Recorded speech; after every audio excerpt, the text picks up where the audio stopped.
Entonces les voy a rogar que abramos nuestras Biblias en Filipenses capítulo 2, versículos del 12 al 16. Esta mañana nuestro tema es una iglesia de poder.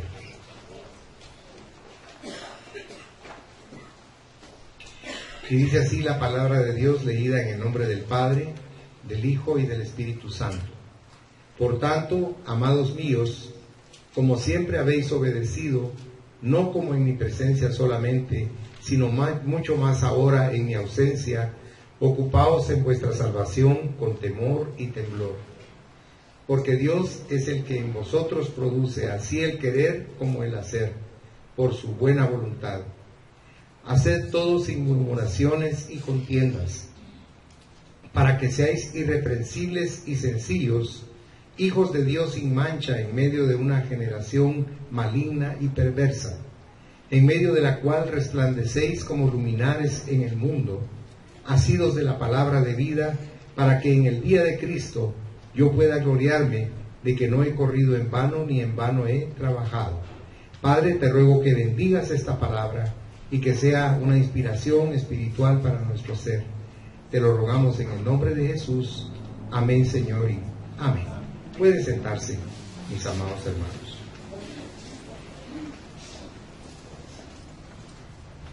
La fuerza es poder,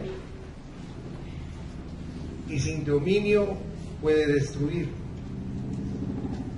El poder edifica. El mal gobierno tiene fuerza, pero el bueno tiene poder. Las iglesias, como la de Sardis, tienen nombre de que viven, pero están muertas. Si usted fuera conmigo a Apocalipsis, en el capítulo 3, y leyéramos el versículo 1, Jesús hace referencia por medio de Juan de esta iglesia y dice: escribe al ángel de la iglesia en Sardis, el que tiene los 7 espíritus de Dios y las 7 estrellas, dice esto: yo conozco tus obras, que tienes nombre de que vives y estás muerto. Miren qué cosa más tremenda. Una iglesia que en apariencia era grandiosa, pero estaba muerta. Otras, como la de Filadelfia, tienen poca potencia, mas están llenas de vida. Ahí mismo en el verso 8, si usted pudiera leerlo, dice: yo conozco tus obras, he aquí he puesto delante de ti una puerta abierta, la cual nadie puede cerrar, porque aunque tienes poca fuerza, has guardado mi palabra y no has negado, dice, mi nombre. Porque el poder de la iglesia estriba en guardar lo recibido. ¿Y qué es lo que ustedes vienen a recibir? La palabra de Dios. Fíjense que nosotros los seres humanos, por naturaleza, a la palabra de Dios no le damos mayor importancia. Sí decimos la palabra de Dios, pero no es algo que nos embargue el corazón. Y fíjense que la palabra de Dios es lo único que nos da vida realmente. Amén. Porque todo lo demás es una adición. Porque si usted come paisán todos los días, está vivo. Y el que en una limonada come frijoles toda la vida, está vivo. O sea, el alimento material no es de mayor provecho, pero el espiritual sí. Porque en el espiritual está la esencia de la vida. Cuando Dios hizo a Adán, lo hizo del polvo de la tierra, del barro de la tierra. Pero, sin embargo, no había en él vida. Aunque ya estaba como un ser humano, no tenía vida. Hasta que el Señor puso en él la palabra. ¿Y cómo la puso? Dice en Génesis que el Señor sopló en él aliento de vida. Cuando usted lee la Biblia o cuando escucha la predicación de la Biblia, usted está recibiendo ese soplo divino, el cual entra por sus oídos a todo su ser integralmente, a su espíritu, a su alma y a su cuerpo. Por eso es interesante observar iglesias que parecen que están vivas, pero realmente están muertas. Y hay iglesias que parecen muertas, pero realmente están vivas. Porque estriba, como acabamos de leer, en retener el poder de la palabra. Aunque usted no lo pueda creer, La palabra de Dios es lo único que realmente nos sostiene. Amén. Había una persona de origen judío que no muy creía en las cosas de Dios, o sea, creía de una manera religiosa, superficial, pero nunca había hecho nido en su corazón el confiar plenamente en ese poder sobrenatural de Dios. Y me estuvo llamando para resolver una situación en la cual a él lo comprometieron. Él no tenía que ver en el asunto, pero sus autoridades lo comprometieron a él, o sea, se lavaron las manos con él. Y él me llamó llorando y me dijo, ahorita uno de los agentes me prestó bondadosamente su celular para que lo llamara. Quiero que ore por mí porque me llevan primero a la torre de tribunales y de ahí me van a llevar a la cárcel. Jamás creí, me dijo, por la rectitud de mi vida, que me iban a meter preso. Pero lo estoy llamando porque no sé, pienso que hay algo allá en el fondo, que tal vez Dios me va a salvar a la orilla del abismo. Y le dije, por haber creído, Dios lo va a bendecir. Y me puse a orar por él. Y los policías, solo esto era un milagro, que tuvieran paciencia de tener el carro, de prestarle a ellos mismos el teléfono y de soportar el tiempo de la oración que yo hablé con él. A la 1 de la tarde me volvió a llamar, porque eso eran las 8 de la mañana. A la 1 de la tarde de su casa lo habían llevado a la torre de tribunales. A la 1 de la tarde me dijo, estoy esperando todavía. Me volvieron a prestar otro teléfono para entrar con la juez, que me va a condenar. No lo va a condenar, porque usted está confiando en un Dios de poder. Y volvimos a orar y le pedimos a Dios que lo llenara de gracia ante los ojos de la juez. Y más o menos a las 2 de la tarde me llamó brincando de la felicidad y me dijo, la juez, no sé, como que Dios le hubiera abierto los ojos y se dio cuenta de que yo estaba siendo víctima de algo y me dejó en total libertad. Le doy la gloria a Dios. O sea, Dios tiene poder sobre todas las cosas. Mire, no hay enfermedad, no hay crisis, no hay circunstancia que sea más grande que el poder de nuestro Dios. Amén. Dios está por encima de todas las cosas. Y nosotros tenemos que aprender a confiar en Dios, verdaderamente. ¿Qué dice la Biblia que es la palabra de Dios? Acompáñenme por favor a Hebreos capítulo 4 y versículo 12, si estamos dados.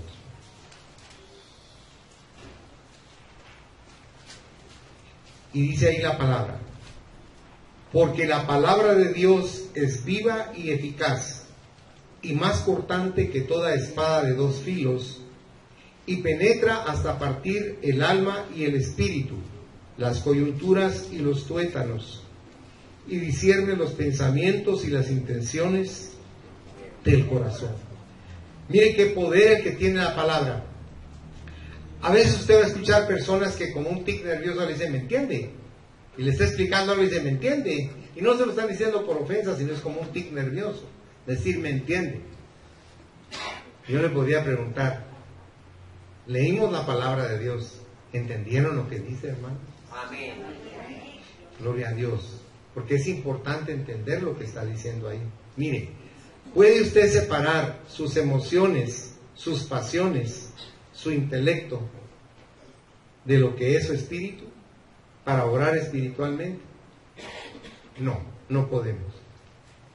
¿Cómo lo podemos ejecutar? Ahí dice la palabra. Véanlo conmigo en el versículo 12. Dice, y más cortante que toda espada de dos filos, y penetra hasta partir, ¿qué dice su Biblia? El alma y el espíritu, con minúscula, porque se está refiriendo a nosotros. Mire, tal vez nuestra iglesia no es muy llamativa para las personas porque no nos ponemos a hacer una serie de cosas. Pero lo que sí le digo es que usted viene aquí y se va a llenar de la palabra de Dios. Porque el propósito mío es predicarle a usted la palabra de Dios, no lo que yo creo o lo que yo pienso, sino lo que Dios nos dice y nos enseña. Porque esa es la esencia del poder que puede haber en una iglesia, que estén viviendo la palabra de Dios. Y eso es lo que usted necesita. Dios no es religión, es relación, pero tiene que aprender a relacionarse con Él para que se cree en su corazón un compromiso con Dios, con su Dios. Es bien importante que nosotros nos esforcemos por entender lo que Dios nos quiere enseñar lo que Dios nos quiere revelar, porque nosotros por lo regular somos renuentes con las cosas de Dios. No le ponemos la debida atención a la palabra de Dios. La primera cosa que vamos a ver de las 4 que vamos a compartir esta mañana es la ocupación de la iglesia. Si usted vuelve nuevamente a Filipenses 2:12, ahí nos dice en qué nos debemos ocupar. Si usted se recuerda, ahí leímos que dice que nos debemos ocupar en nuestra salvación. Pero ¿cómo dice ahí? Con temor y temblor. Ahora, ¿por qué con temor y temblor? ¿Sabe por qué? Es debido a las pruebas y a las tentaciones. Déjenme que le pregunte algo. ¿Resiste usted una tentación? No la resistimos. Ningún ser humano la resiste. Y si no, póngase a dieta y me va a contar. Por decirle algo simple y sencillo. Ahora, imagínese cambiar los pensamientos malos que tenemos en nuestro interior, la mala intención que tenemos a veces en nuestro interior, las cosas desagradables que tenemos en nuestro interior. ¿Cree usted que las podemos cambiar voluntariamente? No, necesitamos la palabra de Dios, porque esa es la fuerza que entra en nuestro interior, y no para que venga y nos esté poniendo trabas a cada instante, sino es como una luz que nos está diciendo, no, ahí no, estás mal, te va a ir mal. Porque Dios es misericordioso, fíjense. Amén. Si fuera Satanás, él dejaría que nos fuéramos al abismo.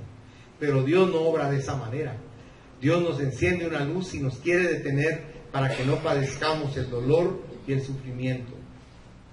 Una persona me ha estado pidiendo oración y me dijo, nunca quise atender el cuidado que debía tener con mis gastos. Ahorita tengo tarjetas de crédito topadas y no logro salir bajo ninguna circunstancia. Creo que solo Dios lo puede hacer. Ayúdeme a pedirle a Dios que me perdone por no haber sido sabio, por haberme hundido en esta profundidad de deudas que tengo. Mire, cuando uno no tiene deudas dice, ay, pobre.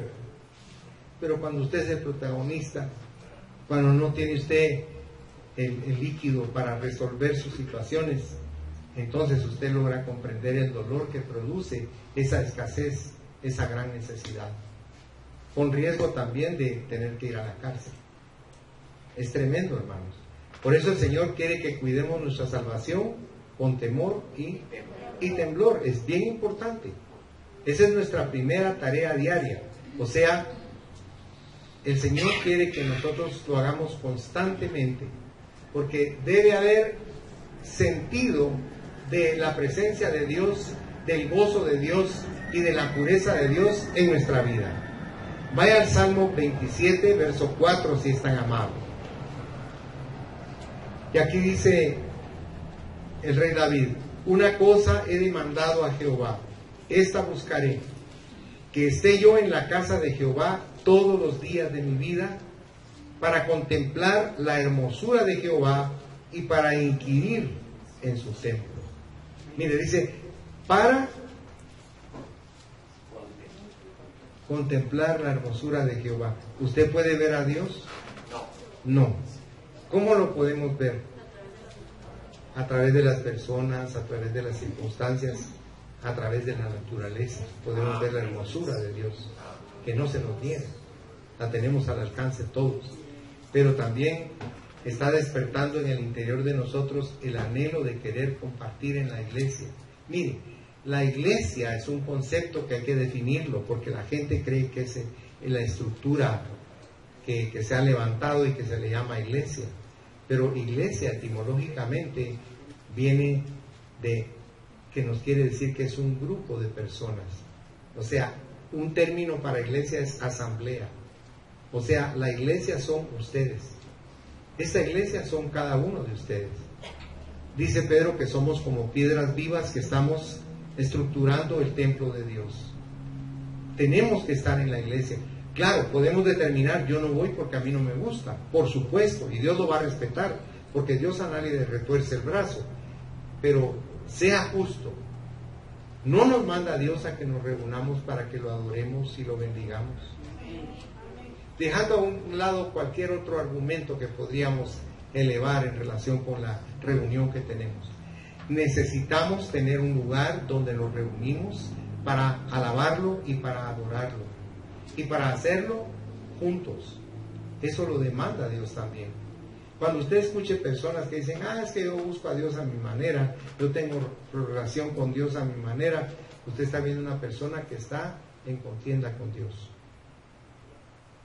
porque no es eso lo que Dios nos manda.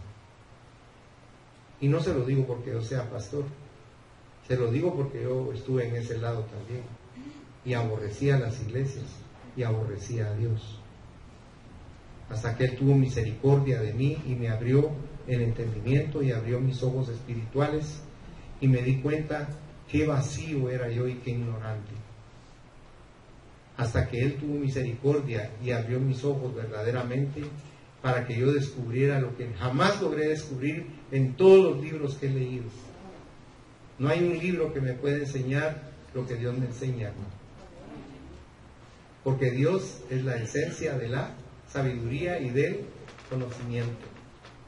Ahora, nos debemos ocupar. ¿Ocupar de qué? ¿No somos salvos? Sí, somos salvos, pero nos tenemos que ocupar en nuestro diario vivir. Mire, ¿se enoja usted todos los días? Sí, nos enojamos. ¿Sabe cómo es eso? Donde dice Dios que el que dice que no peca hace a Dios mentiroso. Porque todos pecamos, todos los días. Cuando usted escucha a un cristiano que dice que no peca, entienda que ese es un señor mentiroso, porque todos pecamos, de pensamiento, palabra, obra y omisión. Mire qué bien definido, porque todos. Y cuando pecamos con el corazón, ¿qué? Porque hay cosas que se miran y las que no se miran. Ahora yo le pregunto algo, ¿nos perdona Dios todos nuestros pecados? Sí. ¿O habrá pecados que dice Dios, no, este no se lo perdona? No. Solo que sea el pecado contra el Espíritu Santo. Ese sí es imperdonable. Luego todos los demás, Dios en su infinita misericordia, no solo nos perdona, sino que nos restaura y nos levanta. ¿Se recuerda de la mujer adúltera? O le digo Jesús a la mujer adúltera, vete y cuídate porque el castigo que te viene va a ser terrible sobre tu vida. ¿Qué le dijo? ¿Se recuerda? Vete y no peques. O sea, la misericordia de Dios trasciende nuestros mejores deseos del corazón. Ahora, nosotros estamos entre la cruz y la gloria, porque estamos librando batallas de victoria diariamente. Todos los días tenemos que luchar. Y la mayor lucha, aunque usted no me lo quiera creer, es contra nosotros mismos. Nosotros a veces somos nuestro peor estorbo.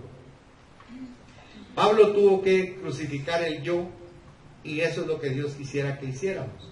Si usted fuera por favor a Gálatas 2, versículo 20, ahí dice la palabra de Dios: con Cristo estoy juntamente crucificado, y ya no vivo yo, mas vive Cristo en mí. Y lo que ahora vivo en la carne, lo vivo en la fe del Hijo de Dios, el cual me amó y se entregó a sí mismo por mí. ¿Queremos ser verdaderamente libres? Yo creo que sí, ¿verdad, hermanos? Aunque no digan sí, yo creo que sí quieren ser libres verdaderamente. Si usted va a Juan 8:32, ¿se recuerda cómo dijo ahí Jesucristo?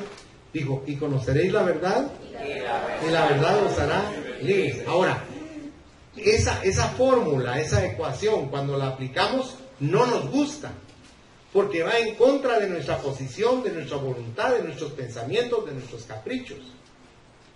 Pero si queremos realmente agradar a Dios, tenemos que caer en Gálatas 2:20 con un ejemplo y tratar de que sea Dios el que more en nuestro corazón y no nuestro ego, que es tan terrible. El yo es su peor enemigo. Ahí el que debe estar sentado es Jesús, porque usted necesita la palabra. ¿Por qué la palabra? Vaya por favor en su Biblia al Salmo 119, versículo 105, que es una porción muy conocida. Y ahí va a leer usted que dice: lámpara es a mis pies, ¿qué dice ahí? Tu palabra, y lumbrera a mí. ¿Me entiende lo que Dios nos está diciendo desde hace miles de años? Pero el hombre es arrogante con Dios y es soberbio con Dios. Y quiere como inventarle la plana a Dios o enseñarle a Dios. Pero no podemos. Porque Él es un ser superlativamente superior a cualquier ser humano. Lea usted, tome a los grandes filósofos que han habido. Erasmo de Rotterdam, Schopenhauer, a todos los que usted quiera poner en una lista. Y sabe una cosa, cuando usted los lee, descubre que ninguno de ellos está de acuerdo con el otro. Tal vez podrían haber ciertas analogías, pero no un acuerdo profundo, porque son seres humanos y cada quien tiene su forma de enfocar las cosas. Pero Dios es el creador. Él nos dice cómo realmente son las cosas, cómo realmente debemos ser, qué es lo mejor para nuestra vida. Por eso es importante que hagamos caso y obedezcamos a la palabra de Dios. Lo segundo que queremos ver es el querer y el poder de Dios. Si usted vuelve nuevamente a Filipenses 2:13, ¿se recuerda lo que dice ahí? Porque Dios, dice ahí, es el que en vosotros produce así el querer como el hacer. ¿Por qué dice? Por su buena voluntad. ¿Ya se fijó? O sea, es Dios, porque una vez dice, yo hice tal cosa, pero realmente es Dios el que pone en nosotros el hacer el bien, el hacer las cosas productivas, el hacer las cosas bondadosas. Todo eso fluye de Dios para nosotros, porque no es de nuestra naturaleza. Por eso como me gusta el salmista cuando le dice a Dios, no a nosotros, oh Jehová, no a nosotros da la gloria, sino la gloria solo para ti. Porque de Él es la gloria. A Él tenemos que darle toda la gratitud. De nosotros fluye el querer y el hacer por la voluntad de Dios. Es Él en nosotros la esperanza de gloria, para que podamos vivir de una manera diferente. Es la segunda obra de la salvación. Y es conocerlo, porque Él, ¿qué está haciendo? Motivando nuestro corazón. Mire, hay días que usted ya no quiere seguir para adelante. Hay días en que usted se decae, se desploma en su interior. Porque entra en una etapa de depresión. ¿Y quién le ayuda a usted a salir de ese tipo de circunstancia? Dios. Él es el único que nos levanta. Yo he tenido que pasar por eso y he visto cómo Dios me ha levantado. Y sé que a muchos de ustedes Dios los ha levantado también. Amén. Porque aunque usted busque a un terapeuta o las mejores medicinas para que lo saquen de la depresión, déjeme decirle, no existen. Usted no va a ir a un laboratorio y diga, véndame una inyección, porque con esa inyección, con 5 centímetros de ese líquido en mis músculos, al regarse por mi cuerpo se va a ir la depresión. No es así, hermano. Porque eso es algo espiritual. Vaya al Salmo 40, le quiero mostrar algo, por favor.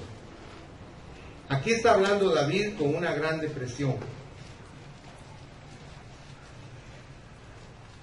No hay nada que le acontezca en este mundo que no esté en la Biblia, hermano. Todo está aquí. Mire cómo dice aquí él. Pacientemente esperé a Jehová.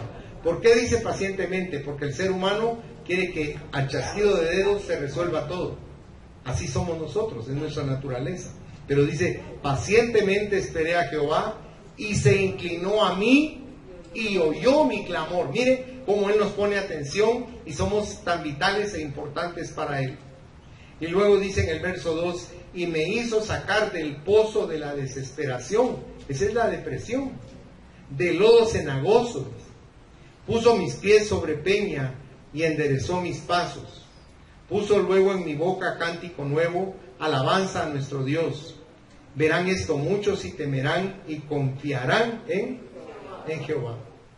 Créame que en Dios es donde usted va a encontrar todas las respuestas, todos los auxilios y todos los recursos que necesita para su vida.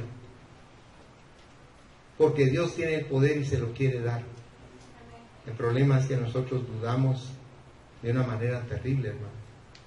La duda embarga nuestra mente siempre. El secreto entonces está en obedecer a Dios. y esto responde a todas nuestras inquietudes. Él toma sobre sí mismo nuestras pasiones, nuestras impurezas, nuestras envidias, y nos libra. La santidad es gradual e instantánea. No creemos en la santificación, sino en el santificador. No en la obra nuestra, sino en la obra de Dios. No es un atributo, sino el poder divino en el corazón obrando. Instantáneo cuando nacemos de nuevo. Y progresivo conforme vamos madurando y creciendo en el conocimiento de Dios. Si estuviera usted al lado de un joven de 14 años y tuviera que enfrentar una circunstancia, lo más probable es que usted le enseñara al joven cómo reaccionar ante esa circunstancia. ¿Por qué? Por la experiencia, por la madurez, por los años. Y el joven va a aprender. Pues aplique esa misma analogía con su vida espiritual. Con todo amor le digo, es bien difícil que usted sepa realmente cómo es y cómo está su vida espiritual. Y Dios lo que trata de hacer es enseñarnos por medio de la palabra.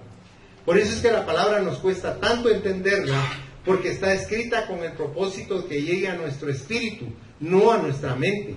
La Biblia no es racional, hermanos. La Biblia es un libro sobrenatural. Trasciende el intelecto y la mente del hombre. No tiene el pragmatismo humano, porque Dios a veces se tarda y uno dice, pero ¿por qué se tarda tanto?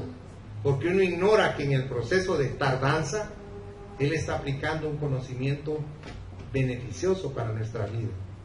Él quiere que aprendamos a vivir como Él nos enseña, porque Él sabe mucho más de nosotros. Amén. Y mucho más de la vida que nosotros.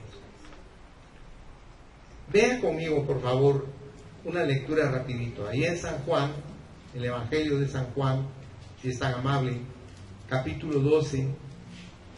Quisiera leerles rápidamente los versículos del 44 al 50. Dice ahí la palabra. Jesús clamó y dijo, el que cree en mí, no cree en mí, sino en el que me envió. Y el que me ve, ve al que me envió. Yo, la luz, he venido al mundo, para que todo aquel que cree en mí no permanezca en tinieblas. Al que oye mis palabras y no las guarda, yo no le juzgo, porque no he venido a juzgar al mundo, sino a salvar al mundo. El que me rechaza y no recibe mis palabras, tiene quien le juzgue. La palabra que he hablado, ella le juzgará en el día postrero. Porque yo no he hablado por mi propia cuenta. El Padre que me envió, Él me dio mandamiento de lo que he de decir y de lo que he de hacer. Y sé que su mandamiento es vida eterna. Así pues, lo que yo hablo, lo hablo como el Padre me lo ha dicho. ¿Me entiende lo que nos quiere decir aquí Jesús? Que cuando atendemos a su palabra, estamos atendiendo lo que el Padre nos está diciendo a través de la palabra. Y que tenemos no solo que recibirlo, sino digerirlo, entenderlo, tratar de ponerlo por obra. Pero nosotros los seres humanos, les reitero, hermanos, somos muy duros con Dios. ¿Cómo nos cuesta obedecer a Dios? Se nos hace cuesta arriba. Pero aquí dice que la misma palabra nos va a juzgar. La tercera cosa que vemos es la vida de la iglesia. En Filipenses 2, versículo 14, nos dice, hacer todo sin murmuraciones y contiendas. Y esto se podría aplicar a la gente del mundo, que es peleonera, contenciosa, belicosa. Pero ¿a quién se lo está diciendo aquí Pablo? A la iglesia, a nosotros. Le voy a hacer una pregunta y no me la conteste. ¿Le gusta pelar? No, en esta iglesia no, gracias a Dios, aquí no. En otras tal vez lo hagan, pero aquí no. La gente de aquí nunca ha pelado. Mire, eso es lo que Pablo está diciendo aquí. No murmuren unos contra otros. No se pongan unos contra otros. No se traten como enemigos. Aquí en la iglesia uno puede ver cómo unos hablan de otros, y eso es triste, hermanos, es deplorable. No lo debemos hacer. Porque la iglesia implica que tenemos que ser unidos y no estar divididos. Y eso es lo que el Señor nos está diciendo a través de Pablo aquí. Que estamos separados por eso. Dice, ¿estamos satisfechos? No. ¿Miramos las cosas desde arriba? No. No somos espirituales. ¿Tenemos fe? Posiblemente. ¿Hay murmuraciones y contiendas entre nosotros? Sí. ¿Verdad? Lamentablemente. ¿De dónde viene? Acompáñenme a Santiago, por favor.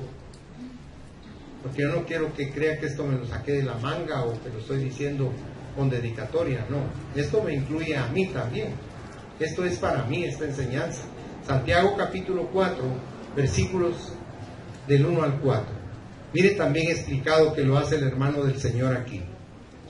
¿De dónde vienen las guerras y los pleitos entre vosotros? Mire que no está hablando de la Segunda Guerra Mundial, ni la de Corea, ni la de Vietnam, sino actualmente las de nosotros. Dice, ¿de dónde vienen las guerras y los pleitos entre vosotros? ¿No es de vuestras pasiones, las cuales combaten en vuestros miembros? Codiciáis y no tenéis, matáis y ardéis de envidia y no podéis alcanzar. Combatís y lucháis, pero no podéis, no tenéis todo lo que deseáis, porque no pedís. Pedís y no recibís, porque pedís mal, para gastar en vuestros deleites. Oh almas adúlteras, ¿no sabéis que la amistad del mundo es enemistad contra Dios? Cualquiera que quiera ser amigo del mundo, ¿qué dice su Biblia? Se constituye enemigo de Dios. Amén. ¿Y dónde nos mantenemos, hermano? En el mundial, ¿verdad? Y lo llegamos a amar más que a Dios, fíjense. Si yo dijera, ¿quién se quiere morir e ir con el Señor ahora en este instante? Yo sí, gloria a Dios por los hermanos. Amén. Amén. Por supuesto, no es que querramos matarnos, ¿verdad? O suicidarnos, no. Pero qué difícil es para un ser humano traspasar el lindero y decir, sí me quiero ir con el Señor. Y eso en la Biblia lo puede ver usted con el rey Usías cuando se le dijo, te vas a morir, haz tu testamento porque hoy en la noche te venís conmigo al paraíso. Y el rey se volteó y se puso en la pared a llorar. He sido buenito, yo no he hecho el mal, ¿por qué me voy a morir? Porque era una persona que estaba aferrada al mundo y a las cosas que están en el mundo. Mire, explíqueme algo. ¿Será que el día que usted muera le van a echar las escrituras de su casa a la tumba? ¿Qué? Never, digo aquel. Yo le he contado que yo era jovencito y fui al entierro, al velorio de un amigo, y el amigo le dijo, mami, le dijo, ¿no? ¿Qué mijo? A la mami yo le hablé, le dijo, ¿de qué mijo? De los zapatos de mi papá, le dijo. Ay, mi hijo ya murió, le dijo. Sí, por eso le dijo, quítenselos y me los da, porque yo no tengo. Y él ya no va a necesitar zapatos allá donde va. No, mi hijo, no seas irreverente. Y la mamá se puso a enojar. Mamá, de verdad, mi papá no va a necesitar ahí los shoes. Va, pues, quitárselos, pues. Se los quitó. Mira, me quedaron chingleros. Y él se ve chulo en calcetines, le dijo, que no va a caminar. Tal vez suena un poco materialista eso. Pero yo lo vi, yo lo viví. Por eso le he contado a usted que cuando Alejandro el Grande murió, pidió que le sacaran las manos sin anillos y sin nada, porque la gente vio que no se iba a llevar nada del imperio que poseía. ¿Y quién lo iba cargando? Los mejores doctores, para que la gente dijera, ni los mejores doctores, ni las mejores medicinas nos libran de la muerte, porque todos tenemos que pasar por ahí. Por eso es tan importante que estemos a cuentas con Dios como iglesia, que no nos hagamos daño los unos a los otros. Mire, si le viene a usted la picazón a la lengua de querer hablar, dígale, Señor, ayúdame a que no hable, a que no diga esto, por favor. Nosotros éramos niños y contaban un chiste cruel, porque había unos chicles Adams así chiquitos de 2 pastillitas, y decía, diga así. Y había un bolo sentado en la mesa y decía, no digo, decía, no digo. Y tenía la cartera. Estaba enojado. No quería decirlo.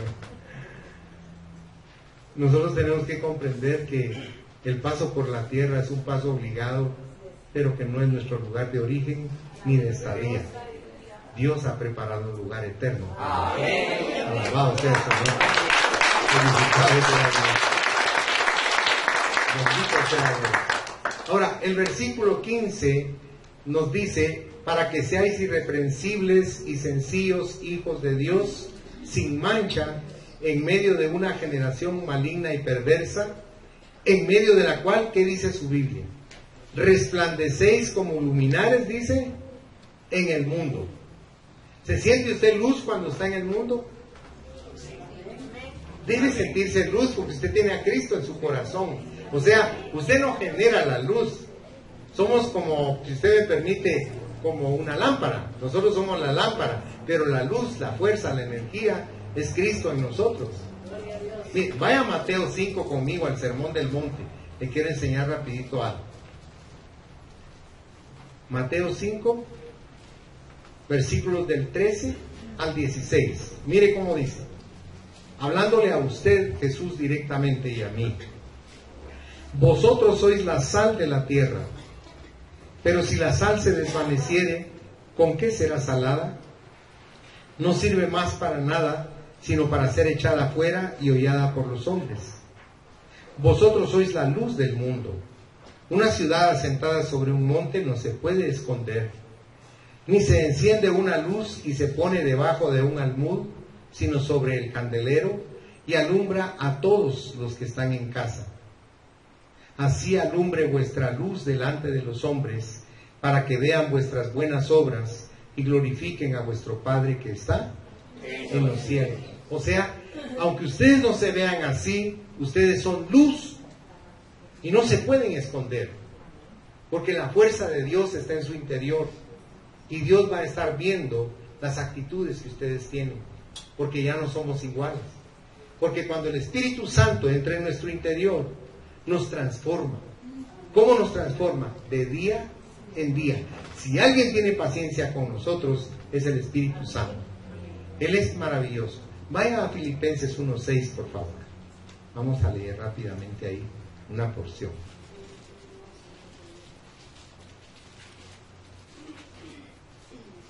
Dice: estando persuadido de esto, que el que comenzó en vosotros la buena obra, la perfeccionará hasta el día de Jesucristo. O sea que el que empezó en ustedes la obra es Jesús. Y el que va a poner la fuerza de luz en ustedes es Jesús, con sus actitudes. Por eso es triste cuando usted ve a una hermana que se mantiene envidiosa, peleando, a una persona rencorosa, a una persona que no perdona. Usted está viendo que esa persona, en lugar de ser luz, se está apagando. Porque Dios quiere que esa luz de Él se vea ante todos, que seamos testimonio de Él. Anhela Él que nosotros hagamos eso. La persona que murmura no trabaja en su salvación, sino que hace lo opuesto.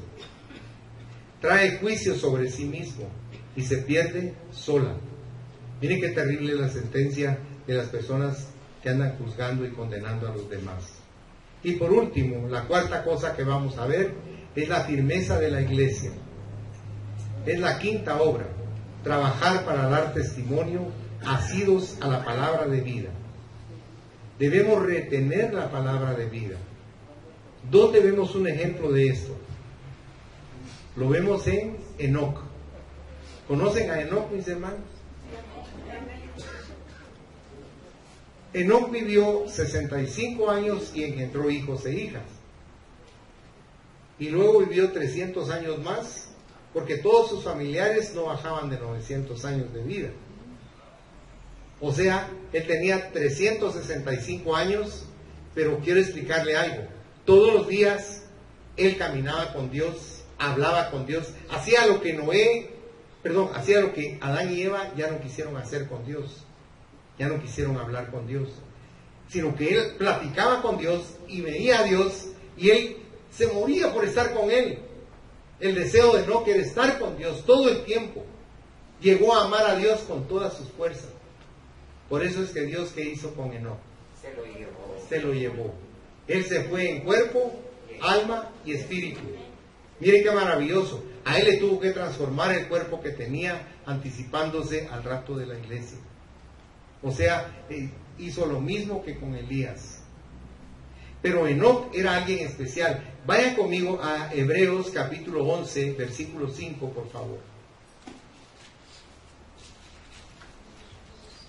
Dice, por la fe Enoc fue traspuesto para no ver muerte y no fue hallado, porque lo traspuso Dios. Y antes que fuese traspuesto tuvo testimonio de haber agradado a Dios. Amén. O sea, él agradó a Dios con su manera de vivir.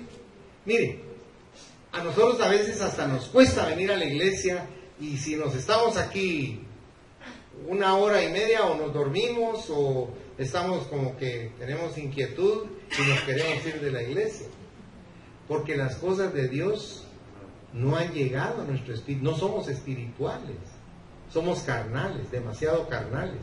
Por eso las cosas de Dios no alcanzan a llenar ese vacío que tenemos. Pero si nosotros fuéramos como Enoc, anhelaríamos estar en la iglesia. Se recuerda que fue lo que dijo David en el Salmo 27:4, que su mayor anhelo era estar ¿dónde? Aquí donde estamos nosotros. ¿Y cuánto tiempo? Toda su vida.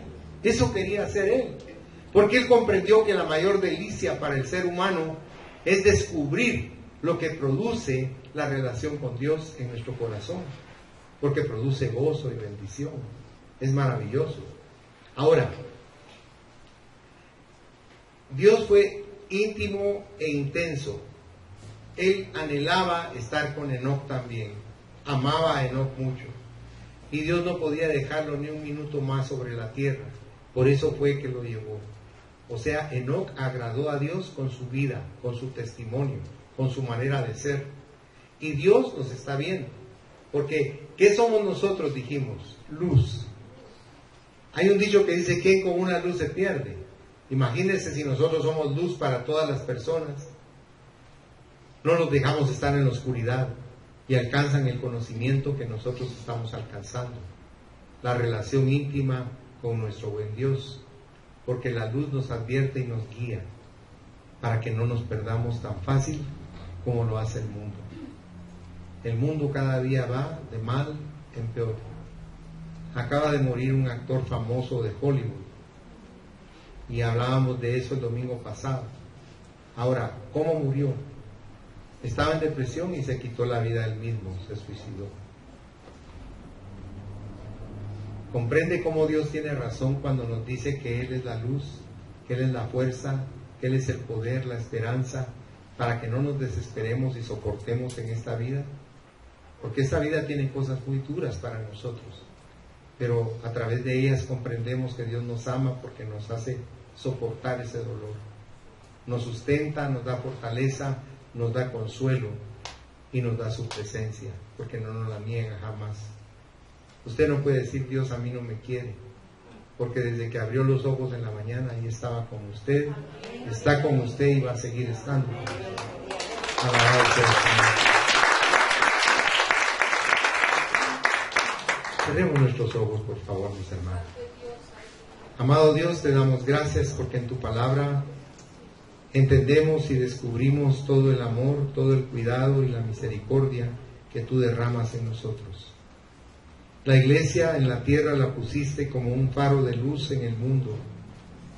Es guiada por el Espíritu Santo para salvar a los perdidos, perdonando sus pecados y dándoles vida eterna.